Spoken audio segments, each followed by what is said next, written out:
दोस्तों, एक बार फिर से एक और खतरनाक वीडियो में आपका स्वागत है। इस्तकबाल है। जी हां दोस्तों, यूपी के शहर में हुआ फकीर बाबा का करिश्मा। वही उत्तर प्रदेश जहां के सीएम योगी आदित्यनाथ हैं, वहीं हुआ फकीर का करिश्मा। प्यारे दोस्तों, आज एक और नायाब वीडियो आपके लिए लेकर आए हैं, जिसको सुनकर यकीनन आप मचल जाएंगे। और ये वीडियो कहां से आ रही है ये भी आपको बताएंगे, और ये फकीर बाबा कौन है, क्या करिश्मा हुआ, मुकम्मल इंफॉर्मेशन आज आपको देने वाले हैं। तो दोस्तों, जल्दी से वीडियो को एक प्यारा सा लाइक कर दें और चैनल को भी सब्सक्राइब कर दीजिए और बेल के बटन को भी ऑन कर दीजिए, ताकि आने वाला हर वीडियो सबसे पहले आप तक पहुंच सके। दोस्तों, उत्तर प्रदेश जहां के सीएम योगी आदित्यनाथ हैं, उसी यूपी में एक फकीर रहा करता था। दोस्तों, किसी शहर में वो फकीर बाबा एक रेस्टोरेंट, एक होटल के सामने रहते थे, और होटल के सामने रहकर वो लोगों से पैसा वगैरह मांगा करते थे। और फिर दोस्तों, ऐसा भी होता कि फकीर बाबा रेस्टोरेंट के सामने बैठे रहते, और बैठने के बाद खाने पीने को जब नहीं मिलता तो रब की बारगाह में वो दुआ करने लगते कि या अल्लाह, तू इस होटल में इतनी भीड़ कर दे, इतनी भीड़ कर दे कि इसी भीड़ के अंदर मैं भी घुस जाऊं, और घुसने के बाद खाना वाना खाकर भीड़ के आड़ में मैं यहां से निकल जाऊं। बहरहाल दोस्तों, फकीर की दुआ है, मजलूम की दुआ है, और अल्लाह रब्बुल आलामीन कब किसकी सुन ले कोई बता नहीं सकता। बहरहाल वो फकीर, वो मांगने वाला, उस रेस्टोरेंट के सामने बैठकर दुआएं करता, और जब दुआ करता तो ना जाने कहां से बहुत ज्यादा भीड़ आ जाती, बहुत ज्यादा रश हो जाता उस रेस्टोरेंट के अंदर।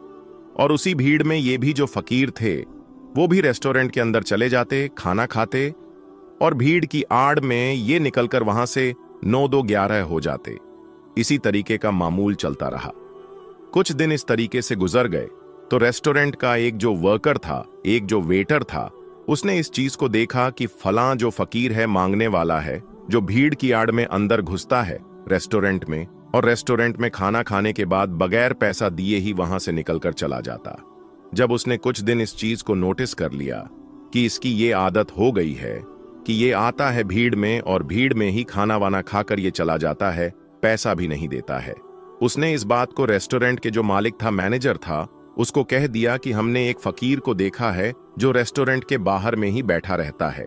जब रेस्टोरेंट में भीड़ ज्यादा बढ़ जाती है तो उसी दरमियान वो भी रेस्टोरेंट के अंदर आता है, और आने के बाद वो खाना खाकर चला जाता है। तो आप ऐसा करें कि अगली बार वो आए तो उसको पकड़े, और उसको पकड़कर सारा पैसा वसूल करें। रेस्टोरेंट का जो मालिक था, उसने कहा कि अच्छा ठीक है, आने वाले वक्त में हम इसका ख्याल रखेंगे और उसको बताएंगे कि क्यों ऐसा करता है। बहरहाल मालिक ने उस रेस्टोरेंट के वेटर को ये बात कह दी, और वेटर चला जाता है। इधर दोस्तों, दूसरे दिन फिर उसी तरीके से वो फकीर दुआ करता है कि अल्लाह भीड़ हो जाए और मेरे दाना पानी का इंतजाम हो जाए। बहरहाल फिर अचानक से रेस्टोरेंट में भीड़ हो जाती है, और इसी भीड़ के आड़ में फकीर वहां पर खाना खाता है और चला जाता है। लेकिन रेस्टोरेंट का मालिक कुछ भी उसको नहीं कहता है। फिर यही मामला चलता रहता है। सप्ताह बीत जाते हैं, महीना बीत जाते हैं, लेकिन मालिक उस फकीर को कुछ नहीं कहता है। गुस्से में एक दिन वो रेस्टोरेंट का वेटर आता है, कहता है कि मैंने उस फकीर के बारे में आपको बताया था कि भीड़ की आड़ में वो फकीर आता है और खाकर चला जाता है, आखिर आप उसको कुछ क्यों नहीं कहते हैं। ये सुनने के बाद मालिक कहता है कि सुनो, उनके ऊपर मेरा भी ध्यान रहता है, और मैंने कई बार ये देखा है कि मेरे रेस्टोरेंट के बाहर, होटल के बाहर वो दुआएं करता रहता है कि या अल्लाह, इस होटल में भीड़ हो जाए और इसी भीड़ के साए में मैं खाकर निकल जाऊं। और सुनो, मैंने इस चीज को भी नोटिस किया है कि जब जब वो फकीर आता है इस रेस्टोरेंट में, जब जब दुआएं करता है, तब तब रेस्टोरेंट में, इस होटल में भीड़ बढ़ जाती है। शायद उस फकीर की ये दुआ का असर है कि अल्लाह तबारक ताला यहां लोगों को भेज देता है और होटल में बहुत ज्यादा भीड़ हो जाती है, और मैं जानबूझकर उसको कुछ नहीं कहता हूं और खाना खाकर जाने दे देता हूं, ताकि अगले दिन भी वो फकीर यहां पर आए और उसकी दुआ से अल्लाह तबारक व ताला मेरे होटल में बरकत कर दे। और मैं ये देख रहा हूं कि जब जब वो फकीर आता है, जब जब वो दुआएं करता है, यहाँ पर होटल में बैठने वालों की तादाद में एकदम बढ़ोतरी हो जाती है। खचाखच होटल भर जाता है और यही वजह है कि मैं उसको मना नहीं करता हूँ और मैं चाहता हूँ कि वो आता रहे। शायद उसी के बहाने अल्लाह तबारक व ताला हम लोगों की रोजी में बढ़ोतरी कर देता है और हम लोगों की होटल में खचाखच सारा सामान बिक जाता है। और इसी चीज को देखकर उसको हम मना नहीं करते हैं, क्योंकि फकीर की दुआ टल नहीं है, मजलूम की दुआ टल नहीं है। और वो फिर एक प्लेट खाकर चला जाता है, लेकिन उसकी दुआओं का ये असर है कि आज हमारे होटल में, हमारे रेस्टोरेंट में आने वालों की कमी नहीं है। जो कुछ होता है सब बिक जाता है और अल्लाह के फजलो कर से कारोबार बहुत अच्छा चल रहा है। और इसी चीज को देखकर मैं उस फकीर को नजरअंदाज कर देता हूं कि वो यहां पर आए और खाकर चला जाए, यानी मैं जानबूझकर भी उसको नहीं टोक रहा हूं। तो दोस्तों, फकीरों की दुआ लग जाती है और अल्लाह तबारक व ताला मजलूम की दुआ सुनता है। गरीबों को अगर आप खिलाते हैं तो उसका अज्र जरूर आपको मिलता है। प्यारे दोस्तों, ये वाकया उत्तर प्रदेश के किसी शहर का है जिसको मैंने आपके सामने रखा है। प्यारे दोस्तों, आज भी बहुत सारे ऐसे गरीब लोग हैं, ऐसे लोग मौजूद हैं जिनको 2 वक्त की रोटी भी मयस्सर नहीं होती है। दोस्तों, ये आपके अगर घर में आए, आपके दुकानों में आए, मकान में आए, तो यकीनन इनका ख्याल कीजिए। अगर घर में आता है तो हो सके आधी रोटी या आधा ही खाना, लेकिन इनको जरूर दें। दोस्तों, अगर ये लोग आपके घर में आते हैं तो इनको खिलाने से यकीनन आपकी रोजी घटेगी नहीं, बल्कि इनके खाने से अल्लाह तबारक व ताला आपकी रोजी रोजगार में बरकत अता कर देगा। तो दोस्तों, गरीबों का ख्याल रखिए। अगर वो आपके घर में आते हैं, आपके मकान दुकान में आते हैं, उनको धुतकारे नहीं। अगर हैं तो उनको जरूर दें, और अगर नहीं है तो माजरत तलब कर ले, क्योंकि दिल से जो आह निकलती है वो असर रखती है। या अल्लाह, जितने लोग इस वीडियो को देख रहे हैं, जितने लोग इस वीडियो को शेयर कर रहे हैं, या अल्लाह तू उनकी रोजी रोजगार में बेपनाह बरकतें अता फरमा। या अल्लाह तू उनके खाने में बेपनाह बरकतें अता फरमा। या अल्लाह तू उन्हें जायज रिज़्क कमाने की तौफीक अता फरमा। दोस्तों, हर शख्स ये जानना चाहता है कि अल्लाह ताला उससे राजी है या नहीं, और ये कैसे पता चले कि अगर अल्लाह ताला हमसे नाराज है या राजी है, ये कैसे पता चले और इसकी निशानियां क्या हैं। तो हम आज इसी के बारे में बात करेंगे कि अल्लाह जब राजी होता है तो हमारे ऊपर 4 निशानियां जाहिर होती हैं। तो वो 4 निशानियां कौन सी हैं, आगे इस वीडियो में हम आपको बताएंगे। दोस्तों, हजरत मूसा अलैहिस्सलाम अल्लाह ताला से हम कलाम हुआ करते थे, यानी कि अल्लाह ताला से बातें किया करते थे। एक मर्तबा हजरत मूसा अलैहिस्सलाम ने अल्लाह ताला से पूछा कि या अल्लाह, तेरे खुश होने की क्या अलामत है, यानी तेरे राजी होने की निशानी क्या है। तो अल्लाह तबारक व ताला ने फरमाया, ऐ मूसा, जिस बंदे से मैं खुश होता हूँ, जिस बंदे से मैं राजी होता हूँ, तो मेरे खुश होने की पहली अलामत यह है कि मैं जिस बंदे पर खुश होता हूँ उसके घर बेटी जैसी रहमत को भेज देता हूँ। दोस्तों, जिस बंदे के घर बेटी पैदा हुई तो समझ लेना उस बंदे से अल्लाह ताला राजी है, यानी उस बंदे से अल्लाह ताला खुश है। और जो बंदा दीने इस्लाम की शरीयत के मुताबिक अपनी बेटी की तरबियत करता है, अपनी बेटी को जवान करता है, यानी अपनी बेटी को दीने इल्म सिखाए और अपनी बेटी को अल्लाह ताला की फर्मा बरदारी सिखाए, और उसकी बेटी जब जवान हो जाए तो बेटी का निकाह करके बेटी को रुखसत कर दे, तो अल्लाह ताला ने फरमाया कि मैं ऐसे बंदे पर इतना राजी होता हूँ, इतना खुश होता हूँ कि उस बंदे को क़यामत के दिन बगैर हिसाब किताब के मैं जन्नत में दाखिल कर दूंगा। हमारे प्यारे आका हजरत मोहम्मद मुस्तफ़ा सल्लल्लाहु अलैहि वसल्लम ने अपने सहाबा से इरशाद फरमाया, ऐ मेरे सहाबा, जिस बंदे की 3 बेटियां हों और वो अपने तीनों बेटियों की अच्छी परवरिश करें, मेरे दीन की तालीम दे, तीनों बेटियों को कुरान सिखाए, उन्हें हलाल का लुक्मा खिलाकर तीनों बेटियों को जवान करें, जवान करने के बाद शरीयत मोहम्मदी के मुताबिक, यानी मेरी शरीयत के मुताबिक अपनी बेटियों का निकाह करके अपनी बेटियों को रुखसत कर दे, तो मुझे कसम है अल्लाह पाक की, कि वो बंदा मुझे इतना पसंद है कि कयामत के दिन नफसा नफसी का आलम होगा।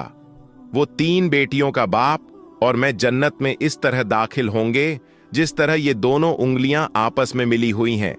और हमारे प्यारे नबी सल्लल्लाहु अलैहि वसल्लम ये बात सुना ही रहे थे कि एक शख्स खड़ा हुआ और फरमाने लगा, या रसूल अल्लाह सल्लल्लाहु अलैहि वसल्लम, जिनकी 3 बेटियां हो वो तो आपके साथ जन्नत में जाएगा, और या रसूल अल्लाह सल्लल्लाहु अलैहि वसल्लम, जिनकी 2 बेटियां हैं वो कहां जाएगा? तो हमारे प्यारे आका सल्लल्लाहु अलैहि वसल्लम ने फरमाया, ऐ मेरे सहाबी, 2 बेटियों वाला बाप भी कयामत के दिन जन्नत में मेरे साथ ऐसे ही दाखिल होगा जैसे ये एक उंगली दूसरे उंगली के साथ जुड़ी हुई है। फिर एक दूसरा शख्स खड़ा हुआ और वो कहने लगा, या रसूल अल्लाह सल्लल्लाहु अलैहि वसल्लम, 3 बेटियों वाला तो जन्नत में चला जाएगा और 2 बेटियों वाला भी जन्नत चला जाएगा, वो भी आपके साथ जन्नत में चला जाएगा, लेकिन या रसूल अल्लाह सल्लल्लाहु अलैहि, मेरी तो सिर्फ एक ही बेटी है, तो क्या मैं आपके साथ नहीं जा पाऊंगा? या रसूल अल्लाह सल्लल्लाहु अलैहि वसल्लम, इस नियामत से मैं तो महरूम रह गया। तो हमारे प्यारे रसूल हजरत मोहम्मद मुस्तफ़ा सल्लल्लाहु अलैहि वसल्लम ने फरमाया, ऐ मेरे सहाबी, जिस शख्स की एक बेटी भी क्यों ना हो, अगर वो हलाल लुकमा अपनी बेटी को खिलाकर अपनी बेटी को जवान करेगा और दीन की तालीम लेकर उसका निकाह करके उसकी रुखसती करेगा, तो एक बेटी वाला भी कयामत के दिन जन्नत में मेरे साथ ऐसे ही जाएगा जैसे ये दोनों उंगलियां एक दूसरे के साथ जुड़ी हुई हैं। फिर तीसरा शख्स खड़ा हुआ और रोने लग गया। उसकी आंखों में आंसू आ रहे थे। तो प्यारे रसूल सल्लल्लाहु अलैहि वसल्लम ने फरमाया, ऐ शख्स, तुम्हें क्या हुआ? तुम रो क्यों रहे हो? तो फिर वो कहते हैं, या रसूल अल्लाह, मैं तो फिर मारा गया, मैं तो इस नियामत से महरूम रह गया। तो रसूल अल्लाह सल्लल्लाहु अलैहि वसल्लम ने फरमाया, ऐ शख्स, बताओ तो सही क्या हुआ है? तो वो शख्स कहने लगा, या रसूल अल्लाह, 3 बेटियों वाला तो जन्नत में जाएगा, 2 बेटियों वाला भी आपके साथ जन्नत में जाएगा, और जिसकी एक बेटी भी है वो भी आपके साथ जन्नत में चला जाएगा। तो हुजूर, मेरी तो एक भी बेटी नहीं है, तो फिर मैं कहां जाऊंगा? तो फिर मैं तो आपके साथ जन्नत में नहीं जा पाऊंगा। तो हमारे नबी सल्लल्लाहु अलैहि वसल्लम ने फरमाया, ऐ शख्स, क्या तुम्हारी बहन है? तो उस शख्स ने कहा, जी हां रसूल अल्लाह, मुझे बहन है। तो रसूल अल्लाह सल्लल्लाहु अलैहि वसल्लम ने फरमाया, जाओ अपनी बहन के मुंह में हलाल का लुकमा डालो, यानी उसको हलाल खिलाओ। अपनी बहन की परवरिश करो, उसको दीन की तालीम दो, उसको कुरान की तालीम दो। अपनी बहन को शरीयत के मुताबिक उसका निकाह करके उसे रुखसत कर दो। तो कसम है रब्बे जुल जलाल की, कयामत का दिन होगा, नफसा नफसी का आलम होगा। तू और मैं जन्नत में ऐसे होंगे जैसे ये दोनों उंगलियां एक दूसरे के साथ जुड़ी हुई हैं। तो दोस्तों, ये है बेटी की शान, ये है बेटी का मर्तबा। बेटी अल्लाह ताला की रहमत होती है। दोस्तों, अल्लाह ताला ने हजरत मूसा अलैहिस्सलाम से फरमाया कि मेरे खुश होने की सबसे पहली अलामत कि मैं जिस बंदे से राजी होता हूं, जिस बंदे से खुश होता हूं, तो मैं उसके घर को बेटी जैसी रहमत से नवाज देता हूं। और अल्लाह ताला फरमाता है, ऐ मूसा, मेरे खुश होने की दूसरी निशानी ये है कि मैं जिस कौम से राजी होता हूं, तो जो दौलत होती है, जो पैसा होता है, वो बखीलों के हाथों से निकालकर सखियों के हाथों में देता हूं। और दोस्तों, जब सखियों के हाथ में पैसा आ जाता है ना, तो फिर उसे कौम में खुशहाली आ जाती है, फिर अमन सुकून और चैन आ जाता है। तो फिर उस कौम का हर बंदा खुश नजर आता है। अगर हुकूमत करने वाले लोगों में सखी लोग हो, नेक लोग हो, तो समझ लेना अल्लाह ताला उस कौम पर राजी है। और दोस्तों, अल्लाह हजरत मूसा अलैहिस्सलाम को अपने खुश होने की, अपने राजी होने की तीसरी निशानी ये बताई कि जिस शख्स के माँ बाप उससे राजी है, तो समझ जाना मैं भी उससे राजी हूं। और दोस्तों, जिस शख्स के ऊपर उसके माँ बाप राजी नहीं है, तो अल्लाह ताला भी उस शख्स से राजी नहीं है। और ये बात आप लोग अपने आसपास गौर करके देखिए। आपके मोहल्ले में, आपकी बस्ती में कोई ना कोई एक घर ऐसा जरूर होता है जिस घर में उस शख्स से उसके माँ बाप राजी होते हैं, खुश होते हैं। तो ऐसा शख्स हमेशा अपनी जिंदगी में कामयाबी ही कामयाबी हासिल करता है। और वहीं पर ऐसा घर आपके मोहल्ले में होता ही है जिस घर में उस बंदे से उसके माँ बाप राजी नहीं होते, ना खुश हैं, वो अपने माँ बाप की फरमाबरदारी नहीं करता तो ऐसा शख्स अपनी जिंदगी में हमेशा नाकाम ही रहता है। उसके काम होते होते रुक जाते हैं। तो मेरे अजीजों, अपने माँ बाप की खिदमत करो, अपनी माँ बाप की इज्जत करो, अपने माँ बाप को राजी करो, अपने माँ बाप को खुश रखो, उनसे दुआएं लो, उनका हाल पूछो, उनसे मोहब्बत से थोड़ी देर गुफ्तगू करो, और अगर तुम्हारे माँ बाप तुमसे नाराज है ना खुश है तो उन्हें राजी करो, उनसे माफी मांगो। और अल्लाह ताला जिस बंदे से खुश होता है उस बंदे को अपने माँ बाप की खिदमत में लगा देता है। और दोस्तों, आप नहीं ये सुना ही होगा कि माँ बाप राजी तो खुदा भी राजी। तो अपने माँ बाप की इज्जत करो, उनकी फरमाबरदारी करो, नेक बानो। और अल्लाह ताला ने हजरत मूसा अलैहिस्सलाम से अपने राजी होने की और अपने खुश होने की चौथी निशानी ये बताई कि जिस बंदे से मैं खुश होता हूं, जिस बंदे से मैं राजी होता हूं, जब सर्दियों का मौसम आता है, जब बाहर ठंडी होती है, बर्फ गिर रही होती है, और दोस्तों ऐसे मौसम में हर बंदा नरम गरम बिस्तरों में सोया हुआ होता है और सुकून की सांसें ले रहा होता है, और जब रात का दूसरा पहर आता है तो सर्दी की रात जो होती है और रात के दूसरे पहर सर्दी ज्यादा बढ़ जाती है, तो अल्लाह ताला फरमाता है कि जब रात का दूसरा पहर आता है तो मेरा जो बंदा होता है जो इस सर्दी में उठता है और वो ठंडे पानी से वजू करता है और वो मेरी इबादत में अपने सर को मेरे सामने झुकता है, मेरी मोहब्बत में अपने सर को झुकता है, तो ऐसे शख्स से भी मैं मोहब्बत करता हूं और मैं ऐसे शख्स से हमेशा राजी रहता हूं। तो दोस्तों, कुछ लोग ये समझते हैं कि अल्लाह ताला ने जिन लोगों को दौलत से नवाजा है, जिन लोगों को इज्जत से नवाजा है, जिनका बड़ा कारोबार है, बड़ी बड़ी गाड़ियां हैं, बड़ा बड़ा घर है, तो ऐसे शख्स से अल्लाह खुश है, ऐसा समझते हैं। लेकिन ऐसा नहीं होता है, होता भी है और नहीं भी होता है, क्योंकि अल्लाह ताला जिससे राजी होता है उसका इम्तिहान लेता है, और अल्लाह जो चाहे वो कर सकता है, और जिससे मोहब्बत करता है उसको आजमाता है। और गाड़ी, बंगला, इज्जत, कारोबार, पैसा, दौलत, ये सारी चीजें अल्लाह ताला के राजी होने की या खुश होने की निशानियां नहीं है। आप हजरत इब्राहिम अलैहिस्सलाम का वाकया, उनकी जिंदगी उठाकर देखिए, उनकी जिंदगी उठाकर देखिए, आपको एक चीज पता चलेगी। हजरत इब्राहिम अलैहिस्सलाम अकेले थे, जो अल्लाह पर ईमान रखते थे, जो बुतों की पूजा नहीं करते थे। इसीलिए उनके वालिद भी उनके खिलाफ हुए, उन्हें आग में डाला गया, उनके लोग उनके खिलाफ हो गए। सोचो, अल्लाह ताला उनसे इतनी मोहब्बत करता था और उनके साथ ऐसे ऐसे मामले हुए, अल्लाह की तरफ से आजमाइश थी, और हजरत इब्राहिम अलैहिस्सलाम ने हर आजमाइश को ईमान के साथ, सब्र के साथ, अल्लाह ताला पर यकीन के साथ पूरा किया। और आज हम ये कहते हैं कि जिस शख्स के पास अच्छा कारोबार है, दौलत है, बड़ी गाड़ियां हैं, बड़े बंगले हैं, बड़ी जमीन है, जायदाद है, अल्लाह ताला उससे मोहब्बत करता है। ऐसा नहीं है, ऐसा हो भी सकता है और ऐसा नहीं भी हो सकता है। ये निशानी नहीं है अल्लाह ताला के राजी होने की या खुश होने की, कि अगर आप सही सलामत हैं, आपका जिस्म सही सलामत है, आपका घर सही सलामत है, आपके घर में रहने वाले सही सलामत है, आपके माँ बाप सही सलामत हैं, आपको औलाद जैसी नियामत से अल्लाह ताला ने नवाजा है, आप थोड़ा ही कमाते हैं लेकिन हलाल कमाते हैं, तो भी अल्लाह ताला आपसे राजी होता है, खुश होता है। ये भी अल्लाह ताला की नियामतें ही हैं जो अल्लाह ताला ने आपसे राजी होकर आपको दी है। ये इसका यही मतलब भी निकल सकता है। जरूरी नहीं कि अल्लाह ताला जिस शख्स से, जिस बंदे से राजी हो उसे दौलत दे दे, उसे गाड़ी दे, बंगला दे, दुनिया की ऐसो आराम दे दे। अल्लाह ताला हर शख्स को हर तरह से आजमाता है। अल्लाह ताला ने अपने नबियों को आजमाया तो हम तो उसके बंदे हैं। हजरत अय्यूब अलैहिस्सलाम को अल्लाह ताला ने दौलत दी, बहुत सारी दौलत दी थी, लेकिन आखिर में अल्लाह ताला ने उनसे वो दौलत वापस लेकर उनका इम्तिहान लिया। हजरत यूसुफ अलैहिस्सलाम को गुलाम बनाकर जिंदान में डाला गया। अल्लाह ताला ने उन्हें वहां से निकालकर मिस्र का बादशाह बनाकर दिया। हमारे नबी हजरत मोहम्मद मुस्तफ़ा सल्लल्लाहु अलैहि वसल्लम फांके किया करते थे। कितने दिनों तक तो उनके घर में चूल्हा नहीं जला करता था। तो अल्लाह ताला हर शख्स को अलग अलग तरह से आजमाता है, अलग अलग चीजों से आजमाता है। किसी को दौलत देकर आजमाता है तो किसी से दौलत लेकर आजमाता है। और अल्लाह ताला कुरान में फरमाता है बेशक हम तुम्हें आजमाएंगे और जरूर आजमाएंगे।